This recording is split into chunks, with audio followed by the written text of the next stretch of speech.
बहुत सारी पार्टियों ने जय भीम के नारे लगाए तो दिल में बड़ी खुशी हुई कि जय भीम के नारे लगने चाहिए। हालांकि ये भी सच है कि बहुत सारी पार्टियों का जय भीम सिर्फ दिखावा है, चुनावी दिखावा। क्योंकि जब उनकी सरकारों में उनको मौका मिलता है कि वो जय जय भीम और बाबा साहब अम्बेडकर के विचारों पर चलने का काम करे तो वहां वो चूक जाती। तो ये बड़ा दुखद है। सिर्फ दिखावे के लिए बाबा साहब अम्बेडकर के नाम का प्रयोग नहीं होना चाहिए।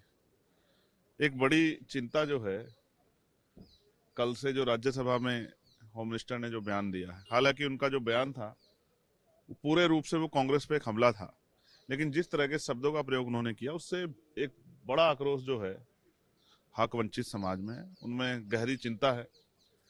भले ही अमित शाह जी के लिए बाबा साहब अम्बेडकर कोई बहुत मायने ना रखते हो, लेकिन इस देश के करोड़ों वंचितों, शोषितों, महिलाओं के मुक्तिदाता है बाबा साहब अम्बेडकर। और जहां तक मैं समझता हूँ उन्होंने जो कार्य किए हैं उनका योगदान भुलाया नहीं जा सकता। किसी को मजबूरी में और किसी को जरूरत में बाबा साहब अम्बेडकर का नाम लेना ही पड़ता है। मैं यहाँ मैं ये भी कहना चाहता हूँ कि भाई बाबा साहब अम्बेडकर सदा थे, सदा हैं और सदा रहेंगे।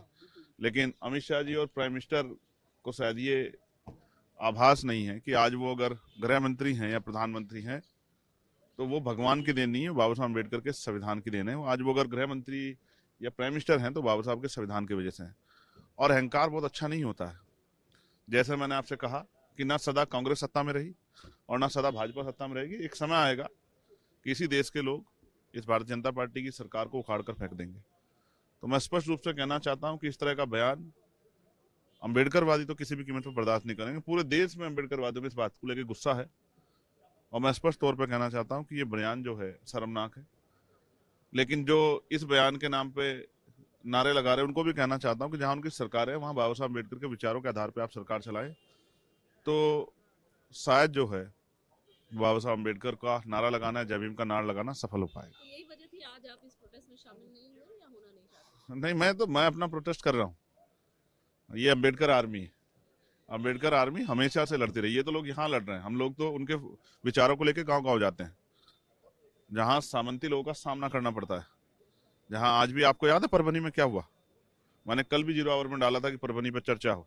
मैंने परसों भी डाला परभनी में। अब आप इसका एहसास करो इस बयान के बाद कि बाबा साहब अम्बेडकर की स्टैचू को छूने पर, उनके संविधान की प्रतिकृति को छेड़खानी करने पर परभनी में इतना बड़ी हिंसा हुई, इतना बड़ा जो है विरोध हुआ और पुलिस की लाठियों से एक नौजवान की जो लॉ की पढ़ाई की थी जिसने, उसकी जान चली गई।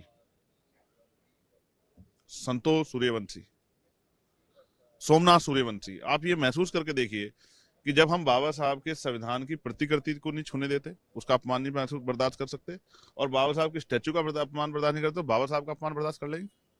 मैं आपको स्पष्ट तौर पर कह रहा हूं, बाकी लोगों का विरोध जो है वो राजनीतिक हो सकता है, हमारा विरोध उनके सम्मान के लिए।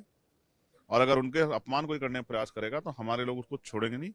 आने वाले समय में संविधान की शक्ति और वोट की शक्ति से अपने ऊपर हुए इस हमले और अपमान का बदला जरूर लेंगे।